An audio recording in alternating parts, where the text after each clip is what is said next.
On a tous un peu ce sentiment, non? La trentaine, on se donne à fond, on travaille plus que jamais, et pourtant quand on regarde son compte en banque, on a l'impression de faire du surplace. C'est même parfois pire, on a l'impression de reculer. C'est une sorte de pression constante, comme si on était un peu coincé dans quelque chose. Alors, la vraie question, c'est celle-là. Pourquoi est-ce que cette décennie, qui est censée être celle où on construit, où on s'épanouit, ressemble si souvent à des sables mouvants financiers? C'est une image assez juste, je trouve. Plus on se débat pour s'en sortir, plus on a l'impression de s'enfoncer.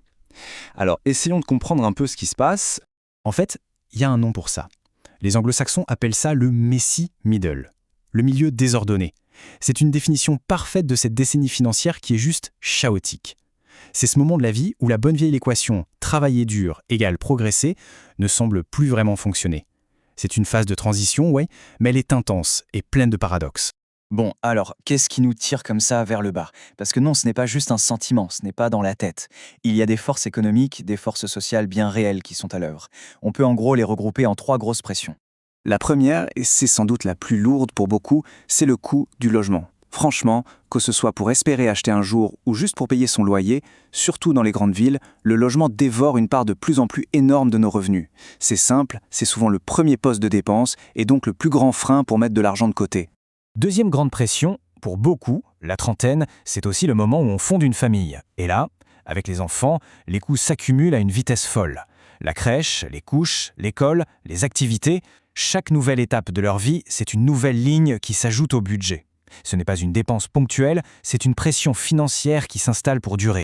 Et enfin, la troisième, qu'il ne faut surtout pas sous-estimer, ce sont les pressions sociales. La trentaine, c'est l'âge où tout le monde semble avoir des attentes.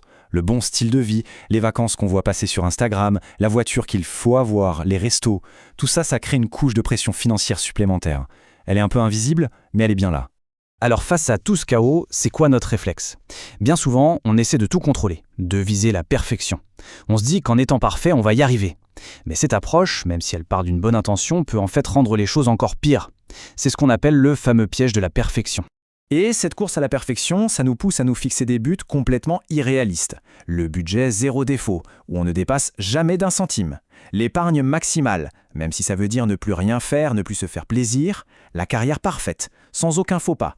Et bien sûr, les investissements parfaits, sans aucun risque.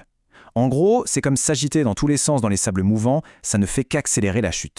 Et le résultat de tout ça, il est souvent complètement contre-productif. La pression devient tellement forte, la peur de faire la moindre erreur devient tellement grande, que ça mène à une seule chose, la paralysie. On est tétanisé, on finit par ne plus prendre aucune décision, de peur que ce ne soit pas la bonne. Alors, comment on s'en sort? Eh bien, la solution, ce n'est pas de se battre plus fort, c'est de changer de boussole. C'est d'abandonner cette idée de perfection qui est un leurre et d'adopter une toute nouvelle direction. Cette direction, c'est la persévérance. Et la différence entre les deux est juste énorme. Regardez. D'un côté, la perfection, ça mène à quoi? La stagnation, l'anxiété. C'est une mentalité de tout ou rien. Si ce n'est pas parfait, je ne fais rien. De l'autre côté, la persévérance, ça crée du mouvement, ça permet de s'adapter. C'est l'approche un pas après l'autre, qui accepte que le chemin ne sera jamais une ligne droite parfaite. Donc s'il y a une chose à retenir, c'est vraiment ça. Pendant cette période qui est, oui, désordonnée, l'objectif, ce n'est pas d'atteindre un idéal qui n'existe pas. L'objectif, c'est juste de continuer à avancer, jour après jour. Mais concrètement, ça veut dire quoi? Eh bien, ça veut dire que le but, ce n'est pas de remporter une victoire éclatante sans la moindre erreur sur ses finances. Le but, c'est juste de rester dans la course, de continuer à bouger, de faire des petits pas, encore et encore, même quand tout semble chaotique. Mettre un tout petit peu d'argent de côté, rembourser une toute petite dette. Chaque petit pas compte. Alors pour finir, je voudrais qu'on se pose une dernière question.